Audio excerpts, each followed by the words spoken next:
going, mate? Hey, Robbie, I'm good, thanks. Yeah, happy to be on. Thanks for having me. I'm glad you brought that up in terms of COVID. What was your reaction to it all? I think was this your last national age this year? But it got cancelled, obviously. But would it have been your last? Well, my birthday is around age, so it depends. Like it was gonna be on. It's the first day of age next year. Okay. So it might have been my last, but Yeah. it wouldn't have been because I'm racing next year, but second last. Yeah. Yeah. How'd you go with all that sort of being put off? Were you ready to rumble and you sort of got disappointed with the fact that, that good work, not gone to waste, but kind of, because then you had to sit on your ass for a little bit longer? Yeah. Look, I was looking forward to having it here in Perth. It would have been exciting. It was an outdoor pool, and to have everyone here racing in Perth would have been awesome. So I was looking forward to that. But honestly, it was kind of nice to have a break from racing. It was pretty intense from Budapest, and I went to Queensland States, age states, open states here. So it was a lot of racing, and it was nice to have a break. But yeah, look, the work I don't think went to waste at all. I just enjoy training, so that's how I see it. I liked that, but yeah, like I said, it was good to have a break as well. What'd you get up to in the break? Did you take the time to just chill for a bit and get into gaming and relax? And I know, obviously, we'll get to it later, you've started a podcast, or did you stay active? What did you do? Yeah, I just tried to do a lot of different things. I went out with my coach because obviously you're allowed to go out with two people. So we sort of did just some land stuff, did a bit of boxing. But honestly, I just sort of, stayed at home, laid in bed, made the most of it, which is quite nice and relaxing. Talk to me about how things started for you. You've been listening to the show yourself, so I like to sometimes go back to the early days. How did you get drawn into the pool? I've always been like really into swimming, like right from a young age. I remember swimming out with Dad, like in Bali. Yeah. We went to Bali and he was teaching me like how to do freestyle and all that, and I was getting right into it.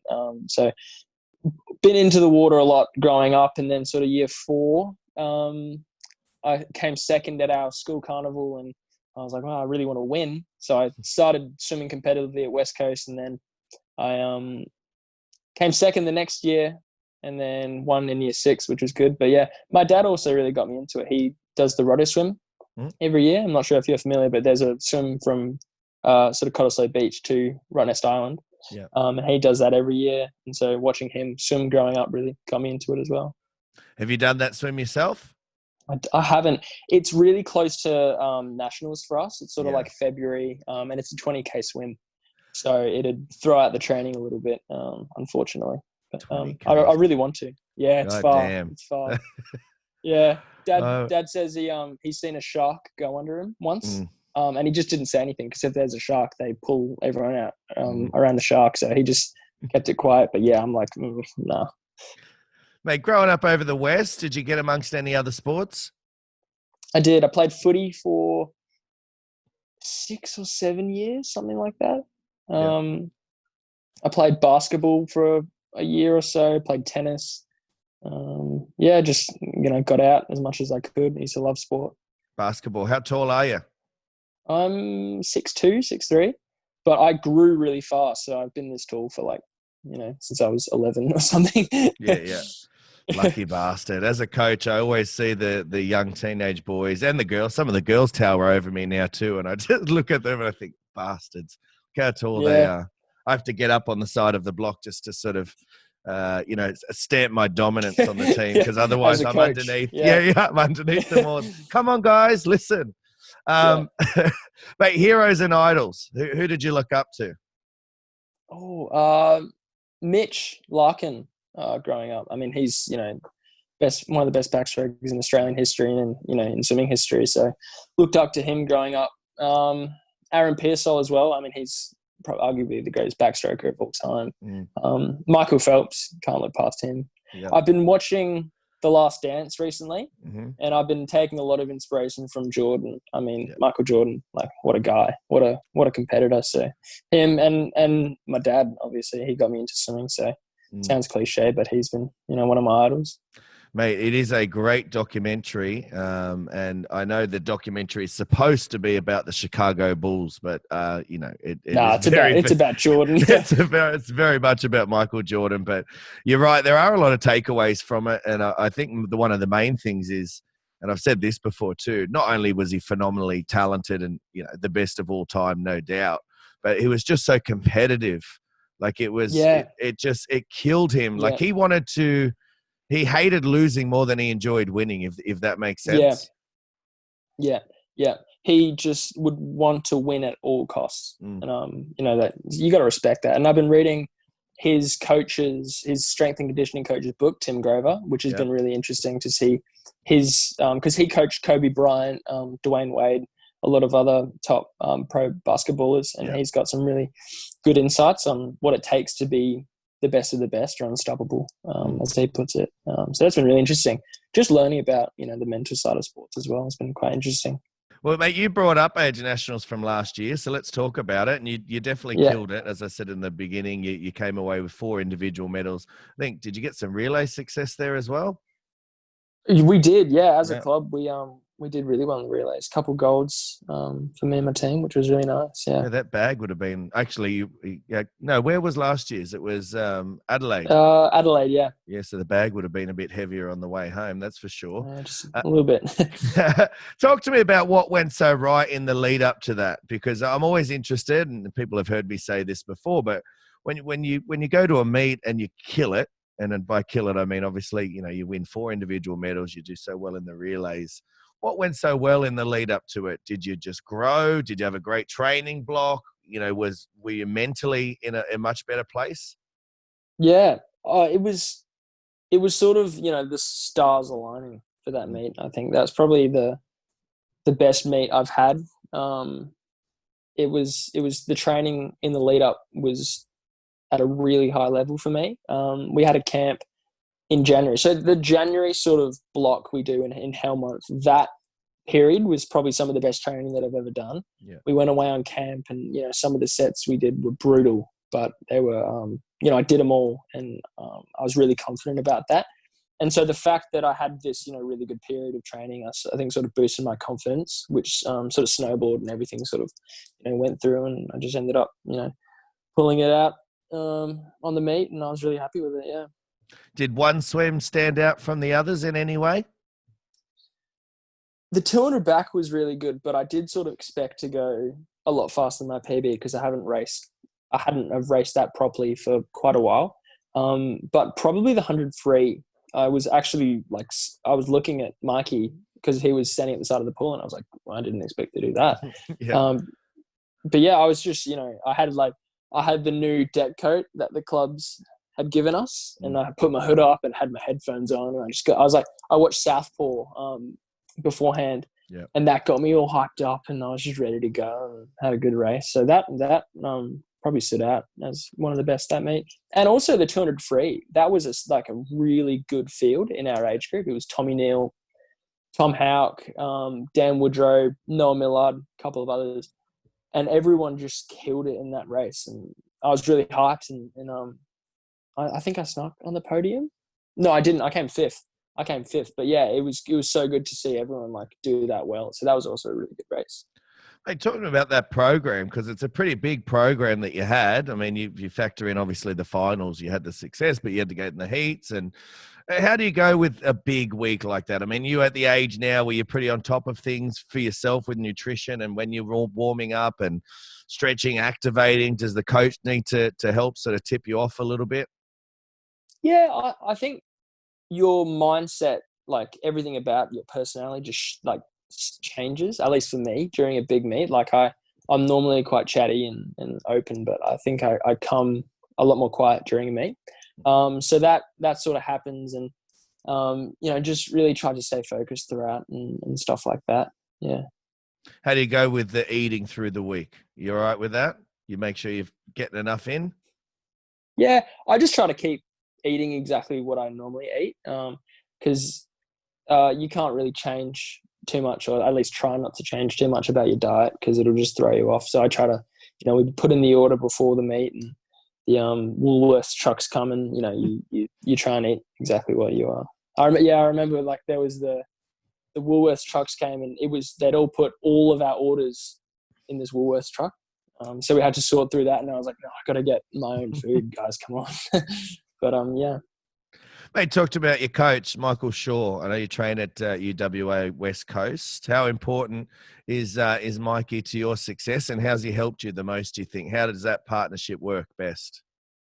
Oh, Mikey's great. He's quite young for a coach. He's sort of 30s. That's good for me because we have a really good friendship outside of the pool.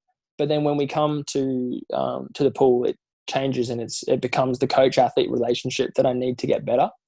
And I try to get him to be really hard on me, especially recently. He's really good at picking up the little things that start slipping that can start to get worse and worse. So he's really good at making sure I'm holding myself accountable to those sorts of things, and he's just awesome. To be honest, is there anything we wouldn't know about him, mate? Is it like you guys get to see him on pool deck? You see the best and the worst of each other, I'm sure. Is there any sort of things we wouldn't know about Mikey that only you get to see? He's got a great sense of humor. Although you'd see that, but he's really funny. He's also just had a kid back in February. Yeah. So he's been quite busy outside of the pool. But he's just cut his hair. He used to have a man bun, but he's finally trimmed it, and now it's like he sort of followed Nat Fyfe, really. Nat Fyfe had the man bun and then went to like sort of shorter, and he just did that basically. But, Mate, when you get to be a dad too, you got to tidy things up and you do the haircut, wear things differently. Yeah, you become less fun. Wow. I mean, we don't try to be. It just kind of happens.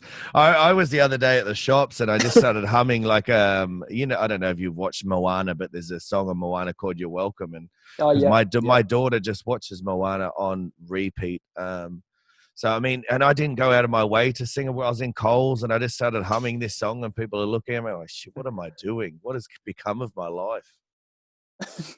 So I can assure you, I can't wait for Mikey to start humming songs like that. It'll happen. It will happen. And as I said, it's not a conscious decision. It just, it just happens. Last year, Junior World Champs in Budapest, definitely an exciting time for you guys. And it sort of turned out this way. I haven't planned it, but almost all the age group swimmers that I've been interviewing at the moment and that are coming out in season 3 were all on that team. So that's been exciting to sort of discuss that with all of you guys. How different was it for you being over there? Because obviously, for you, you've been to obviously state champs, national champs, but this is a pretty big deal. How big was that? And what were some of the differences that you noticed between, say, that and an age champs here in Australia?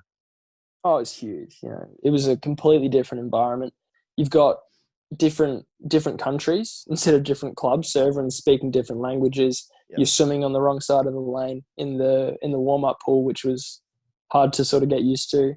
But a lot of things, surprisingly to me, were the same. I mean, Kalani, my friend, put it best. It's just a place where there's water where you go swim. Like, no matter where you go, it's the same thing. So, the stuff we did, we tried to emulate what we do at home to give us a sense of sort of familiarity. So I found a lot of things were the same. The stuff we were doing obviously was the same. All the friends I had there were, the same who I'd hang out with at a meet here. So it was sort of a mix of both, being shocked by the differences, but also being sort of comfortable with the stuff that was the same. Racing wise, how happy were you with what you did over there in the pool? There was a lot that I learnt. I didn't have a terrific meet. The prep in the lead up wasn't as good. There was a lot of external stuff going on. I just joined WACE and, year 11 was ramping up. So a bit disfocused in the prep, but there was a lot to learn from the races, which I think is the most important thing. If you have a bad race, you just pick out the things that you didn't do right and take it into training when you go back. So I don't think I would have changed anything about how it went. Yeah. Let's double down on that. What did you learn then? What were those lessons that you took away that you look back and you're like, right, if I'm in that position again next time, I know what to do? Heats. I came ninth in the 200 back and missed the heats. But did you read that? No, I didn't. Tell us the story. Yeah. So I went into the 200 back heats, and I was like, look, I'm third. It's such a rookie error that I made. I'm like, look, I'm third. I was sort of used to swimming heats because swimming heats kind of not slow, but not maximum effort. Yeah. And so I went into the heats thinking that would be all right, and it wasn't all right. went a little bit too slow, but there was a lot to learn. I won't make that mistake again, so that's a benefit. Mate, what about the relays? How enjoyable were they? And another question to that is, are you more nervous or less nervous in a relay? Because I've also heard conflicting reports with that. Some of the boys that I talked to, like Kendrick Monk, I was talking to yesterday, and he always said he loved being around the boys. He just felt like it was relaxing. It was a bit of fun. But then I've had people like, well, no, I was actually more nervous because there was a lot of pressure to like not let these three people down. What about for yourself? Yeah. Kenny actually told us a good story about a relay that he was in where he just like came over the guy.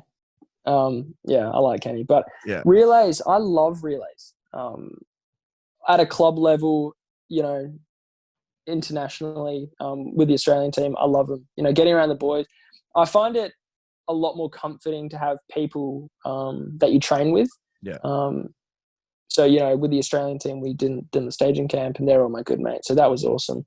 And I love just being able to, you feel like you're a lot more part of a team. Obviously, when you compete individually, you're there racing for a team. But when you're with a relay, it's a lot more, you're competing for the team a lot more, I feel. So, I love it. I really love getting up for relays. Mate, talk to me about how exciting it is to be a part of that exciting group coming through. As I said, a lot of the ones I've spoken to, Jenna Forrester, Gabriella Pinegar, who else did I have on here? Oh, yeah. Tommy Neal. I had Tyson Upton. There's a fair few really big dogs. Yeah. There's just some great talent coming through. I think I've got Molly O'Callaghan coming on Sunday. Having a chat with me. A lot of great talent coming through. How excited are you to be a part of that and to know that, I mean, if you keep tracking the way you are, and there's nothing to suggest that you guys wouldn't, but, in 5 years' time, the Kaylee McEwens and those sort of guys that are on the team now, that's the spot you guys will be looking at. Oh, it's really exciting. It's really exciting. To have a group that you're going up with, that you're rising up with, it's just so exciting, and there's a lot of capacity for swimming to become really quite popular. And I'm not saying it's not popular now, but I think there's a lot of room for it to be a lot more in the media, and this is a great start, obviously. So I think that is almost the role of us as younger athletes coming up, is to sort of promote swimming and become its ambassadors, as well as fierce competitors on an international level.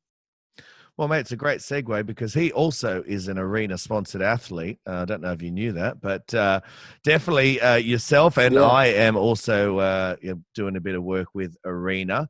What do you like so much about their racing suits? Because this is one thing I think I don't know if I get flack for, but people will say, oh, you're just pumping their tires up because they're sponsored you. But you guys wear their suits, so you obviously feel comfortable in them. They obviously work for you. You obviously feel fast in them. You wouldn't wear them if you didn't. It's not just you're plugging it, but I don't feel great, but I'll do it for the sake of it.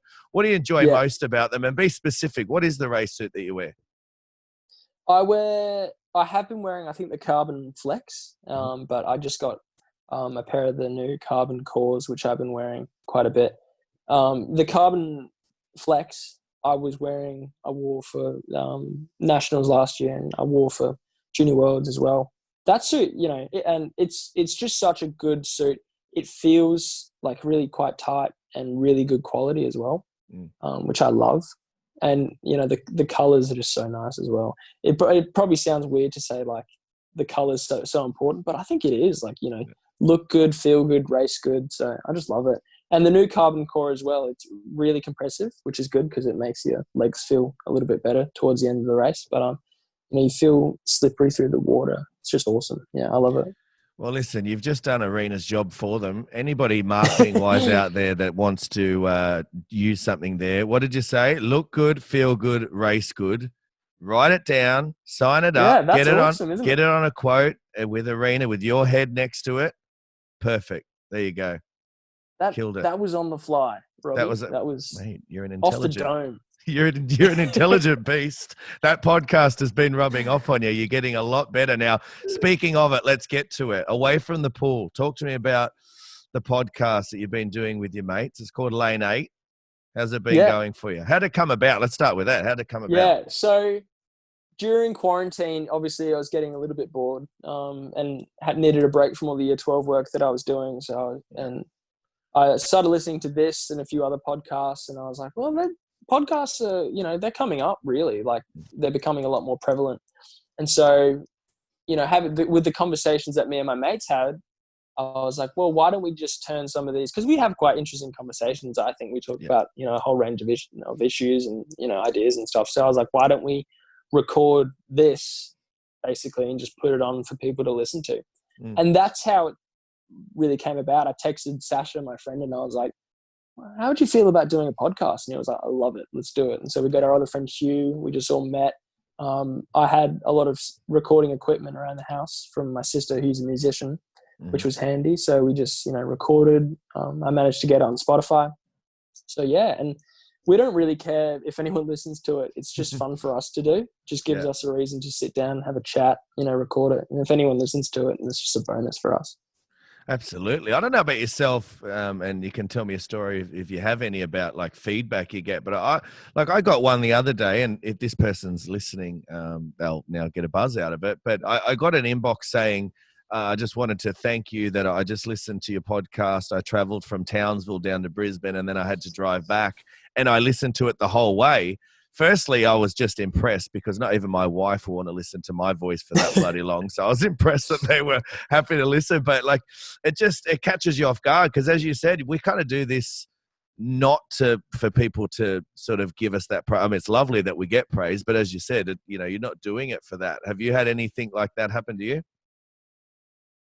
Just the mere fact that people actually listened to it was really surprising. And we did a little test to see who was actually listening at the end. And we were like, comment this on our Instagram if you Lane 8 Instagram. If you're listening towards the end, and we only got like 3 people or something. So it was clear that people were only watching like halfway. But Mikey, our coach, gave us this whole after every episode, he gave us this whole sort of constructive criticism about our show, which is really nice of him. We take it all in, so it's good. Well, anyone out there that wants to listen, Lane 8, where they find it on Spotify? Is it on Apple Podcasts as well? Or just on Spotify? Spotify and Apple Podcasts. We're all over it. Mate, get amongst it, get around it. The boys are killing it. Still at school, talk to me about balancing that and training at the moment, because obviously swimming wise, you're starting to, ramp it up there, trying to balance it with finishing off school at the best you can. How's that go for you? Yeah, it's good. I've got a lot of help. So, my family, all my teachers, Mikey, they all help me. And the school's been great. I got a hail, and they've given me sort of 2 private study periods a day, which really helps. It's just about time management. And I've sort of been having to deal with swimming in school all the way up. So I don't really know what it's like on the other side. Yeah. I'm just having a lot of free time to study. So it's just a normal for me to have to cram everything in and stuff. Just time management, really. Well, mate, as you know, because you listen to the show, we like to finish things off with some less serious stuff just to see what you like at home, what you get amongst in terms of music, movies, what you eat. Just really, it's random stuff. But to some people, mate, it's very interesting. And actually, we finish our show in the same way. We do like quickfire questions. So, well, you'd be surprised. People they really enjoy this sort of stuff. So, what about your favorite music, mate? What do you like to listen to? I am so big on music, Robbie. Like, I listen to everything. I like acoustic stuff, and I like listening to up and coming Perth bands and stuff. I listen to rap. I like to listen to hip hop before I race. Bit of techno. I'll scrape the surface of heavy metal, but I'm not big on heavy metal. It is interesting with heavy metal, especially before racing. So I used to, and I nowhere near as fast as you was, mate, but before a race, I would listen to like really heavy stuff like Motorhead, just things that Oh, really just made me want to rip someone's head off. And then I dive yeah, a in and bit of come scream seventh stuff. out of eighth, which really seems insignificant. And then when you look back at it, like, geez, I was pumped up, but might have done my dash just behind the blocks. What about your favorite movies? What do you like to watch? I'm also big on movies. I'll prefer movies over TV shows. So I've got like there's this movie About Time that I love. I'm big on rom-coms for some reason, like The Notebook. I watched the other day. Love that. I like Southpaw. I'll watch before every big meet. Yep. And sometimes Creed. So those sort of boxing, inspirational movies I quite like. I love Marvel. I'm a sucker for a good superhero movie. Chris Nolan also is my favorite director. So Inception, Interstellar, all of his films are really good. Interstellar. I can't remember who I talked to about it the other day, but I talked about Interstellar. And Awesome movie. It's a movie that's too intelligent for me because I was with it and I really focused so hard right up until the part where he falls into the black hole and it just The lost me. 4-dimensional stuff. Yeah, I'm just like, how can he be there? How is he there? How's he communicating? It lost me, and I'm not. And it's my intelligence. It's not Christopher Nolan. He's a great. It's a phenomenal movie. So it's just too smart for me. What about you, Sue?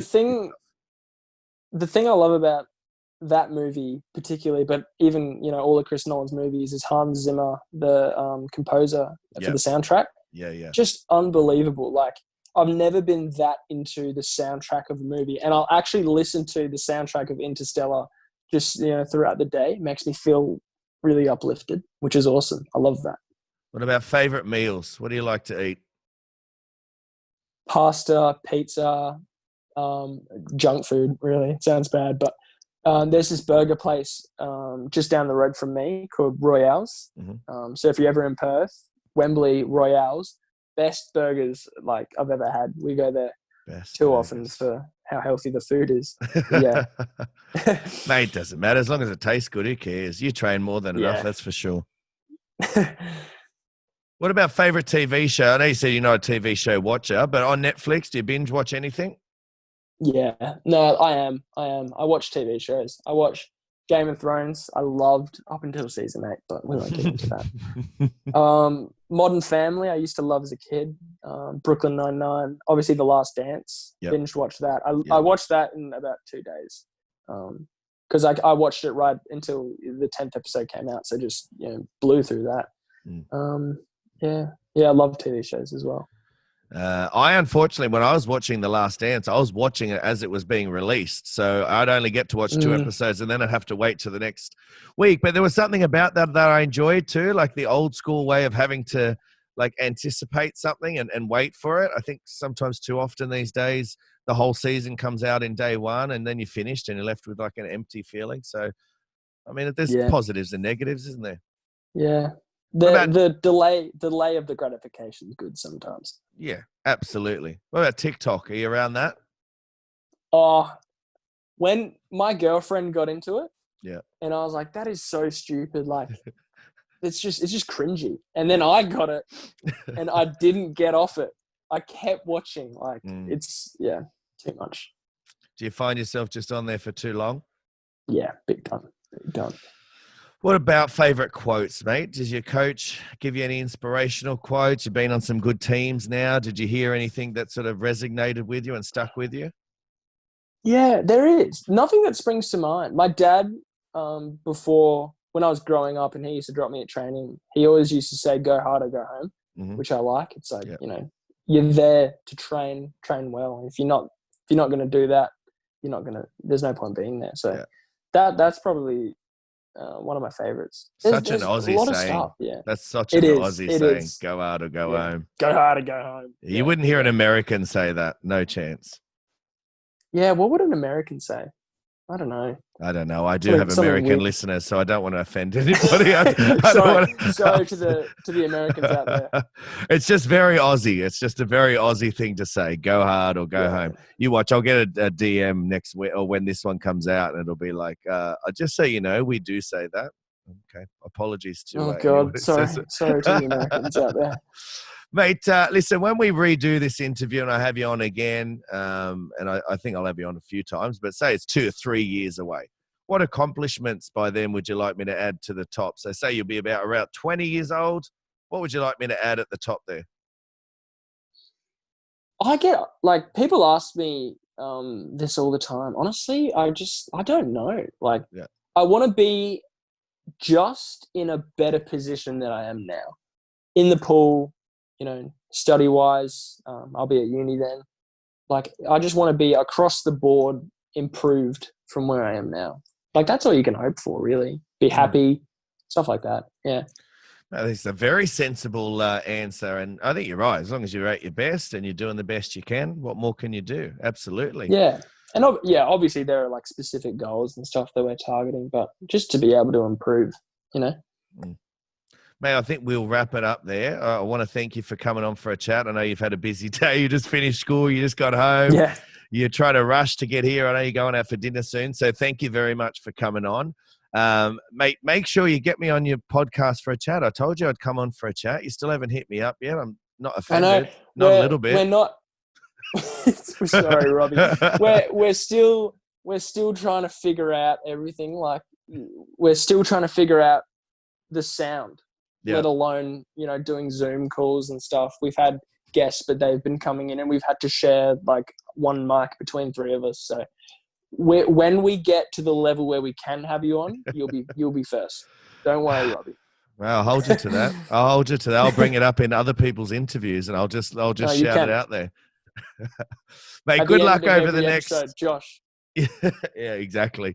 Mate, good luck over the next 9 months with your training, and obviously you're going to have state champs and obviously getting ready for age nationals again and beyond, and making junior teams and then senior teams beyond that. Until we get back together again for a chat, mate, thank you very much for coming on Off the Block Swing podcast.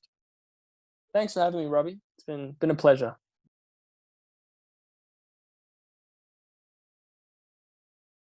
Today's episode of Off the Block Swimming Podcast is proudly brought to you by Arena Australia and Arena NZ.